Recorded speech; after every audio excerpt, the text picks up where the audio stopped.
ব্রাজিলের Superman piece নেইমারকে ছাড়াই দুর্দান্ত জয়লাভ করেছে আল হেলাল। বিস্তারিত জানতে ভিডিওটা শেষ পর্যন্ত দেখুন। ২০ দিন বিরতির পরে আবারও মাঠে ফিরেছে প্রো লিগের ম্যাচগুলো, আর সেখানেই গতকাল রাত মাঠে নেমেছিল আল হেলাল আল শাবাবের বিপক্ষে। সেখানে দুর্দান্ত একটি ম্যাচ উপহার দিয়েছে হাজারো ভক্তকে। ৪-৩ গোলে জয়লাভ করেছে আল শাবাবের বিপক্ষে নেইমারকে ছাড়া।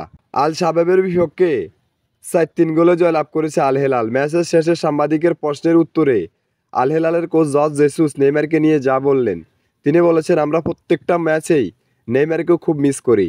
নেইমারের অভাব পূরণ করার নয়, তারপরও নেইমারকে ছাড়া ছেলেরা দুর্দান্ত খেলেছে। অস্বাভাবিক একটা ম্যাচ উপহার দিয়েছে আল হেলালের হাজারো ভক্তকে। যদি নেইমার থাকতো, ম্যাচটা অন্যরকম কিছু হতে পারতো। আর আমরা প্রত্যেকটা ম্যাচেই নেইমারকে অনেক মিস করি। নেইমার সুস্থ হওয়ার সাথে সাথেই আল হেলালের হয়ে সর্বপ্রথমে মাঠে নামবে। আল হেলাল কোচ তিনি আরও জানিয়েছেন, আমরা দোয়া করি নেইমার যেন তাড়াতাড়ি সুস্থ হয়ে মাঠে ফিরে আসে এবং আল হেলালের হয়ে মাঠে নামে। এবং নেইমার যে সুস্থ হয়ে মাঠে ফিরে আসলে আপনাদের অনুভূতিটা কেমন হবে? কোপা আমেরিকার আগে যদি নেইমার সুস্থ হয়ে ফিরে আসতে পারে, আপনাদের থেকে কেমন লাগবে?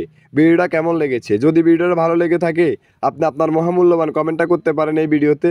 এবং খেলাধুলার সকল আপডেট নিউজ পেতে আমাদের চ্যানেলটি সাবস্ক্রাইব করে আমাদের পাশে থাকবেন।